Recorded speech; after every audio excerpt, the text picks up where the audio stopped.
Good evening, I'm Jeff Lyons. We are having a little technical issue here getting onto Facebook, but I hope we're on YouTube still, and it looks like we are. We should be, yes. And of course on the 14First Alert app. We'll go ahead and give you that 14First Alert weather show at 9. Thanks for joining. We have clear skies overnight and very cool, down to 39 degrees. It'll be sunny and brisk for Halloween, then with showers moving in for Saturday. The trick-or-treat forecast is kind of cool, 57 degrees during the afternoon, but it will be sunny out there. That rain for Saturday will come on the heels of some clouds that will roll in early Saturday morning, mainly across western Kentucky at first, and then area-wide during the afternoon. The rain should be short-lived, a period of about 2 to 3 hours at any one location, and not a lot of it, only about 1/10 of an inch or so. So it's going to be really more of a nuisance than anything else, as opposed to a disruption out there. That 30% chance of rain will be the last we have of rain as we zero out precip chances then for the first half of next week.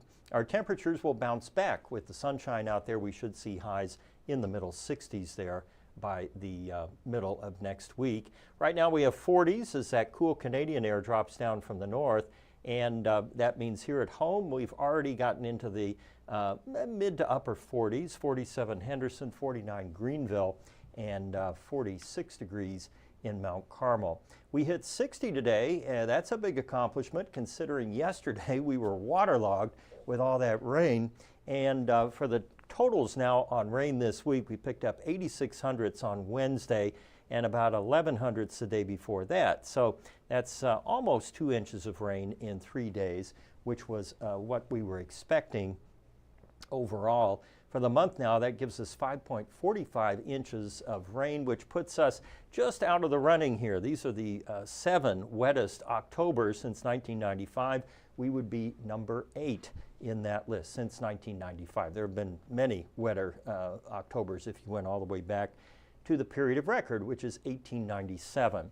The October overage on rainfall there, 2.3 inches, puts it among the wettest just by percentage that we've had since back in April. And we've had now 5 months of the last 6 that were well ahead of normal. And despite that, we still had a drought that we kind of flashed in there in August.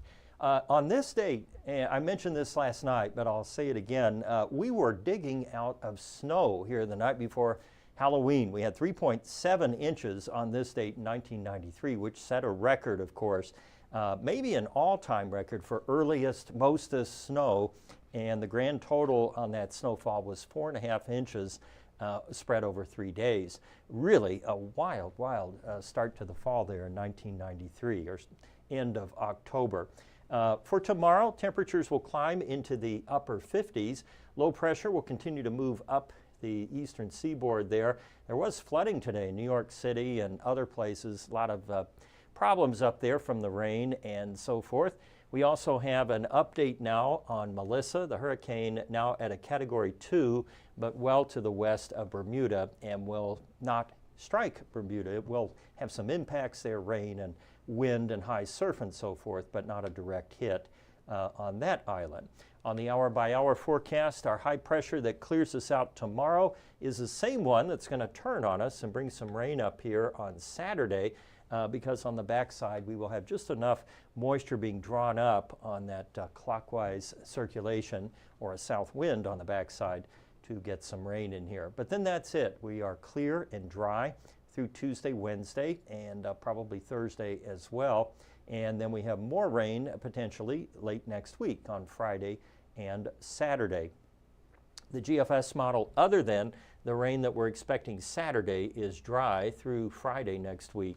So that's a plus. And the European model pretty much echoes that same sentiment with dry conditions all the way through the week and rain moving in for the weekend next weekend. Total rainfall on the European comes in at 1/10 of an inch because it does not take into account the rain that we're anticipating on Saturday. We should drop to 39 tonight under clear skies. Highs tomorrow climb then to 61. And over the 7-day forecast, we have, of course, the time change this weekend. We will end daylight saving time and go back to standard time. Therefore, you'll want to move the clock back 1 hour. You get an extra hour of sleep that night. But then again, the sun will go down just before 5 o'clock. So that's not always a selling point for standard time this time of the year. And while you're monkeying around with the clocks, make sure your smoke detectors are working. Replace those batteries if necessary. And then, yeah, it'll be dark in the afternoon as you head home from work and school. Warmer than normal temperatures and drier than normal through the 9th of November. And our pet pick tonight comes to us from Alexis Newton.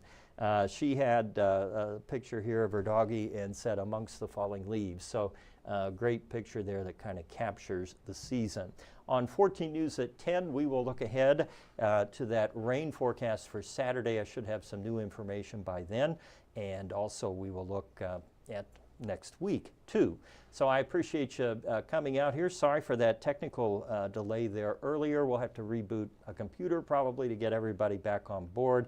If you were trying to watch us on Facebook and just came over here, that's what's going on. Facebook is being Facebook again, and sometimes we just it won't work for whatever reason.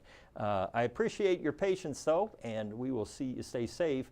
We will see you next time here on the First Alert Weather Show at 9.